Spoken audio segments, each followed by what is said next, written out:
Instead of using a slip fix, we're going to use one of these, a KwikRepair Dawn coupling. We got that side on, and now we're going to go ahead and put primer and glue on the other side, like so. Evidently, the customer was having their pavers fixed when somebody made a mistake. So we got to pull all the pavers out and find the broken pipe underneath the pavers to fix it.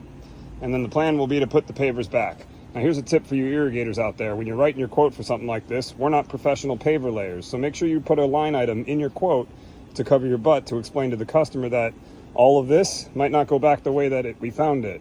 Another tip is to take a picture of it, and as you're pulling the blocks out, put them to the side in exactly the same order that you pulled them out, so when you go to put them back in, it's very simple.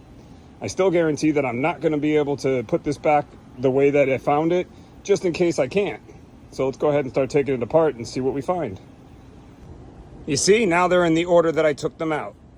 There's the pipe. And there's the problem. If you look real close, you'll notice that there is a tree root right here. And when the paver people were probably trying to get rid of that tree root, which was probably causing the pavers to come up, he took a saw to it and cut right through the tree root and the pipe. Then put the pavers back together and expected nothing to go wrong until they ran the sprinkler system the next day. All right, let me go ahead and slap a KwikRepair fitting on here, like this one. Instead of using a slip fix, we're going to use one of these, a KwikRepair Dawn coupling. I'm going to use this because there's no way you're going to get me to dig up this lady's whole pathway so that I can bend the pipes together. I'm not going to do that. I'm going to use this because this is going to work perfectly. Before we make the repair, I'm going to cut the rest of that root out of the way. All right, with the roots fresh cut out of our way, we're going to go ahead and measure the inside length of this fitting, the internal part of the fitting, cut it, and put the repair together. I was actually going to show you this step by step, but it's getting ready to start pouring down rain, so we got to get this repair done before that happens. Well, it being Florida and all, it stopped raining all of a sudden, so we cut out the bad section of pipe, and now our fitting will fit right in between. The next step is to take the inside part of this fitting right here and put primer on that, put primer on there, put glue on here, put glue on there, slide this side over, and I'll show you what that looks like before I do the other side. Oh, well, the rain came back, but we got that side on, and now we're going to go ahead and put primer and glue on the other side, like so. We got to make sure we get primer and glue on the entire circumference of the pipe.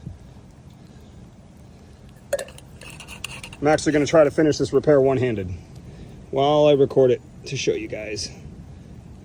This is a solid fitting. It does not move after it's done. It's a fantastic fitting. One tip is you got to make sure that the pipes are lining up. If they don't line up, this fitting will not work. It'll fight you. So make sure the pipes are lining up, and then there you go. Her line is repaired. So now all that's left to do is put the dirt back in the hole and put the rocks or pavers back where they belong, and I'll show you what that looks like if I don't get poured on before that happens. All right, and there it is, all put back together. I'll admit that there's a big old gaping hole right there, but the customer did tell me she's hiring a paver company to come redo all of these anyway, so we took care of the broken pipe. The paver company can take care of the pavers. I just had lightning strike around me twice, so let me go show the customer how that happened, and I'm out of here. All right, with the repair complete, the zone is back up and running, and now we don't have a leak. On to the next one.